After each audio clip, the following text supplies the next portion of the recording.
also to have connectivity from Visakhapatnam, and I, coming from this area, I have extra responsibility to provide that connectivity. Right now we have 33 operations every day happening from Vizag airport. All those operations are going to shift here. On top of that, we have seen that the Indigo, Air India, they are showing lot of interest to improve the operations in the next 6 months by the time this opens, both domestic and in terms of international. Because the area that this is going to cater for is going to increase. What used to be a Vizag-centric airport, now is a Uttarandhra, North Andhra-centric airport. So we are adding the catchment areas getting much bigger. So they see the demand growing up from here.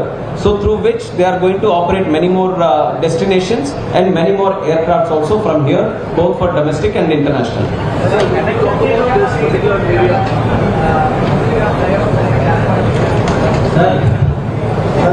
Shamshabad ఎయిర్పోర్ట్కి వెళ్ళడానికి చాలా మటుకు వరకు కూడా ఈజీగా ఉండేందుకు flyovers అనేవి ఏర్పాటు చేస్తుంది.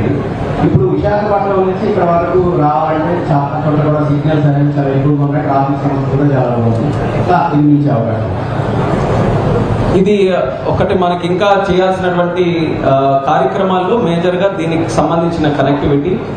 ఈ కనెక్టివిటీ మీద రాష్ట్ర ప్రభుత్వంతో చాలా ఫోకస్డ్ అప్రోచ్ మీదుగా 7 కనెక్టివిటీ రోడ్స్ వైజాగ్ సిటీ నుంచి ఆల్మోస్ట్ మనకి గాజువాక నుంచి ఆనందపురం వరకు ఎక్కడికక్కడ మేజర్ ఏదైతే ఆనందపురం అనకాపల్లి హైవే ఉందో, అలాగే మన NH-16 ఉందో, దాన్ని కనెక్ట్ చేయడానికి ఎగ్జిస్టింగ్ రోడ్స్ని వైడెన్ చేసుకుంటూ చాలా కార్యక్రమాలు ఆల్రెడీ మొదలు పెట్టాం. ఫేజ్డ్ అప్రోచ్లో ఎప్పటికైతే జూన్ కల్లా ఇక్కడ ఆపరేషన్ స్టార్ట్ అవుతాయో ఆల్మోస్ట్ అన్ని రోడ్స్ కూడా ఆ టైంలోనే పూర్తి చేయాలన్న ఆలోచనతో కొన్ని స్టార్ట్ కూడా చేశాం, కొన్ని టెండర్స్ కూడా కాల్ ఫర్ చేశాం. సో ఇది కేవలం మాట వరకే కాకుండా దీని మీద చాలా సీరియస్గా ఈ కనెక్టివిటీని అడ్రస్ చేయాలని రాష్ట్ర ప్రభుత్వం అలాగే మా తరపున కూడా మేము కంటిన్యూస్గా సంప్రదింపులు చేస్తున్నాం. సో 7 రోడ్స్ ఒకటి ఆల్రెడీ వైజాగ్లో ఐడెంటిఫై చేసి వర్క్ స్టార్ట్ చేశాం.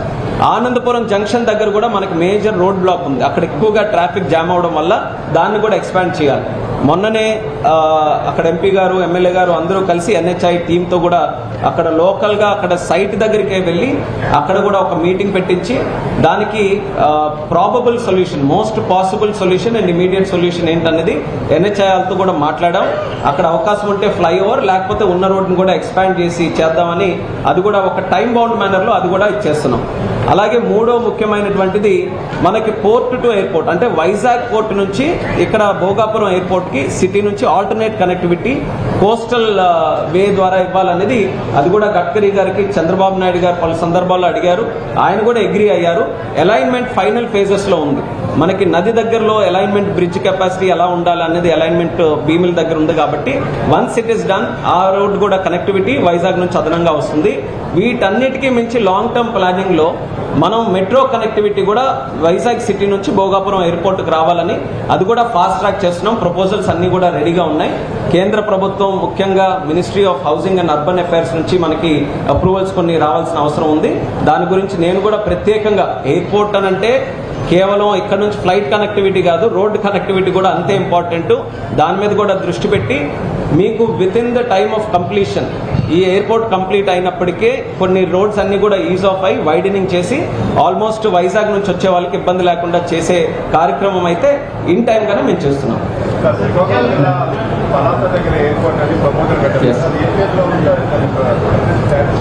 శ్రీకాకుళంలో అడిషనల్ గా ఫ్యూచర్ కోసం అలాగే అక్కడ మాకు వస్తున్నటువంటి మూలపేట పోర్ట్ ఏదైతే ఉందో ఇప్పుడు కంట్రీలో అలాగే ఇంటర్నేషనల్ గా కూడా port along with airport cargo connectivity కోసం ఈ కాంబినేషన్ ని చాలా ప్రమోట్ చేస్తున్నారు.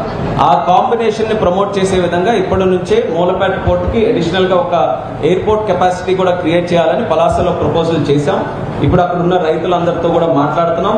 వాళ్ళని కూడా అవేర్నెస్ క్రియేట్ చేసి ఇది ఫ్యూచర్లో ఏ రకంగా ప్రాంతానికి ఉపయోగపడుతుంది అన్నది ఆ కన్సల్టేషన్ ప్రాసెస్ లో ఉన్నాం. వన్స్ అన్ని కూడా సెట్ అయిన తర్వాత ల్యాండ్ ఎక్విజిషన్ ఫేజ్ కి మూవ్ అవుతాం. Can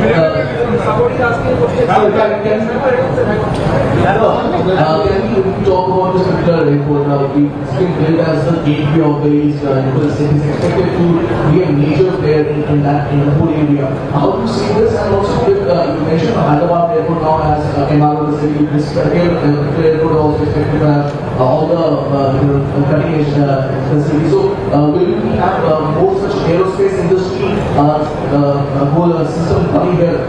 Yeah. So I'll answer your second question first. How do I foresee the MRO sector growing here? I would say that we already have the experience of Hyderabad airport because GMR themselves are handling this airport.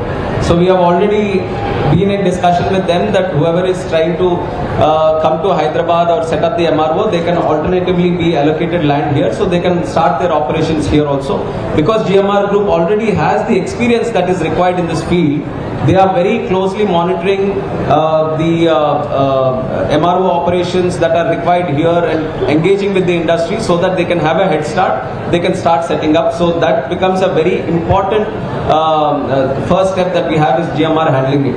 And coming to Gateway of the East, this is a vision our Chandrababu Naidu Garu has for this city, and you would see that in the last 18 months, the way Vizag has been projected internationally, and one biggest example that I want to put here is the $15 billion investment that Google is making. Google has always been situated in the Silicon Valley, and the first investment of this sort they are making outside of Silicon Valley, not even in the United States, not even in the Americas or the cross Atlantic. They have come all the way to India, they have come all the way to Andhra, they have come all the way to Visakhapatnam. So the idea of saying Gateway of the East, already people are supporting that idea and people are coming.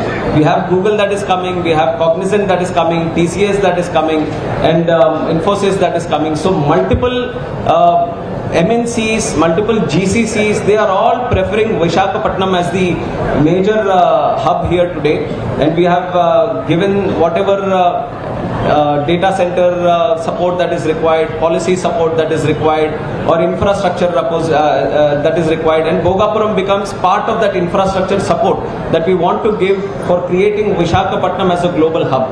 And Visakhapatnam is on the verge of growing, and it is growing to the east.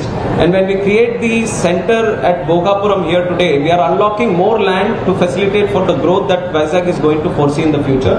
So we are, and our Honorable Minister Lokesh Anna very dearly says that if you marry Bangalore and Goa, you come out with Visakhapatnam. So that is the dual advantage Visakhapatnam has today, and we are seeing people also being interested to come here.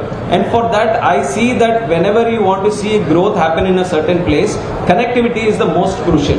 And we are giving a head start by creating world-class infrastructure here today in Bhogapuram. So everything is being aligned to that concept of logistics hub, the gateway of the east in Visakhapatnam.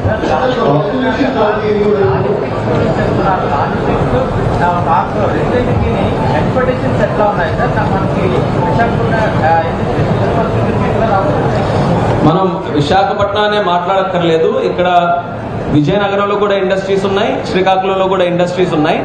And ఈ అన్ని ఇండస్ట్రీస్కి సంబంధించి ఒక cargo హబ్గా Bhogapuram create చేయాలన్నది. Almost 5600 square metre terminal ఒకటి మన ఆపరేషన్స్తోనే ప్యారలల్గా కార్గోకి సంబంధించిన ఇన్ఫ్రాస్ట్రక్చర్ చేస్తున్నాం. ఇందులో మేజర్గా మనకి ఫార్మా ఎక్స్పోర్ట్స్, ఆక్వాకల్చర్ ఎక్స్పోర్ట్స్, ఈ రెండింటికి ఇది ఒక హబ్గా ఆల్రెడీ ఉంది. కానీ ఎగ్జిస్టింగ్ ఎయిర్పోర్ట్లో ఏదైతే వైజాగ్లో ఉందో, ఈ రెండు చేయడానికి దానికి కావాల్సిన ఇన్ఫ్రాస్ట్రక్చర్ అంతగా మనం ఈ డిమాండ్కి తగ్గట్టుగా మనం ఇంప్రూవ్ చేసుకోలేకపోయాం. కానీ ఇక్కడ హెడ్ స్టార్ట్ ఉంది. అండ్ ఎయిర్పోర్ట్ కూడా చూసుకుంటే ఎంత కార్గో చేస్తే అంత రెవెన్యూ వాళ్ళకు కూడా పెరుగుతుంది, కాబట్టి వాళ్ళకు కూడా ఇన్సెంటివ్ ఉంది. మనం చేయాల్సింది యాజ్ అ గవర్నమెంట్ కానీ యాజ్ అ పాలసీ మేకర్ కానీ ఇక్కడ ఉత్పత్తులు ఏవైతే ఉన్నాయో దానికి ఇంటర్నేషనల్ మార్కెట్తో కనెక్ట్ చేయాలి, దానికి సరైన ఇన్ఫ్రాస్ట్రక్చర్ కార్గో టెర్మినల్లో చేయాలి. సో మేము జిఎంఆర్ వాళ్ళతో కూడా చాలా ఇక్కడ ఉన్న అందరితో కూడా వాళ్ళకు కూడా అడ్వైస్ చేసాం, ఏ ఇండస్ట్రీస్ ఉన్నాయి అందరితో కూడా మీరు మీటింగ్స్ పెట్టండి. మాకు పలాసలో జీడిపప్పు ఇండస్ట్రీ ఉన్నా, ఫార్మాది ఉన్నా, ఇక్కడ విజయనగరంలో మ్యాంగో ఇండస్ట్రీ ఉత్పత్తులు ఉన్నా, అలాగే వైజాగ్లో ఆక్వాకల్చర్ కానీ ఇంకెతరత్ర ఉన్నా, లేకపోతే అక్కడ మినరల్ ఏదైనా దానికి సంబంధించి ఉన్నా, అందరితో కూడా పెట్టుకొని వాళ్ళ రిక్వైర్మెంట్స్ ఏంటి, వాళ్ళు కానీ ప్రోడక్ట్ లేకపోతే మేము అబ్జర్వ్ చేసింది ఇక్కడ నుంచి ప్రోడక్ట్ హైదరాబాద్ ఎయిర్పోర్ట్కో లేకపోతే చెన్నై ఎయిర్పోర్ట్కో పంపించి అక్కడ నుంచి కార్గోని ఇంటర్నేషనల్లో పంపిస్తున్నారు. అది జరగకుండా మన ఎయిర్పోర్ట్ నుంచే డైరెక్ట్గా ఇంటర్నేషనల్ కనెక్టివిటీ ఇవ్వడానికి అన్ని చర్యలు కూడా చేపడుతున్నాం. రానున్న రోజుల్లో ఇండస్ట్రీతో కూడా మీటింగ్స్ పెట్టి వాళ్ళకి ఏ డిమాండ్స్ ఉన్నాయో అన్ని కేటర్ చేసే విధంగా ఇన్ఫ్రాస్ట్రక్చర్ క్రియేట్ చేస్తాం. First of all, Amit. congratulations for this. Thank you. Right? అమ్మ ఒక్క నిమిషం, ఇది అయిపోయింది. So I have two quick questions. First one being, what's the date that you have in mind for the inauguration of Jewar Airport as well as Bhogapuram Airport? If you could respond to that. And after that, Amravati seems to be another great project for the state government as well as city itself. So what's happening with the Amravati Airport and how do you plan to interconnect these airports? So regarding the date for Jewar, we are on the verge of completion of all the necessary license approvals, and we are in the last stage, so it's going to be happening anytime. Especially we are targeting this month or early of next month to complete the operations and inaugurate the airport. And regarding Bhogapuram, I've already mentioned that May, June is the time that we are, exact date is not finalized yet. But between those 2 months, we expect all the works to be complete, both internal and external. So taking a date from the Honorable Prime Minister, we want to target by May or June to start the operations here. And especially when it comes to Amaravati, again it has been a vision of our Chief Minister Nara Chandrababu Naidu Garu, because he is creating a world-class capital here today, which is going to be future.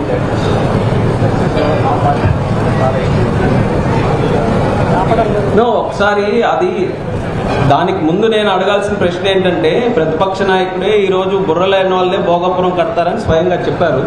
దానికి సమాధానం చెప్పిన తర్వాత ఇంకేదైనా ప్రశ్న అడిగితే బాగుంటుంది. Thank you. Night landing అన్ని complete. Night landing మీకు వరల్డ్ స్టాండర్డ్స్తో ఏ ఫెసిలిటీస్ కావాలో భోగాపురంలో అది ఉన్నాయి. మీరు కూడా ఏ ఎయిర్లైన్స్లో మాట్లాడినా, ఎవరితో మాట్లాడినా ఇక్కడికి రండి, గర్వంగా మీరు అందరూ చెప్పండి అందరికీ.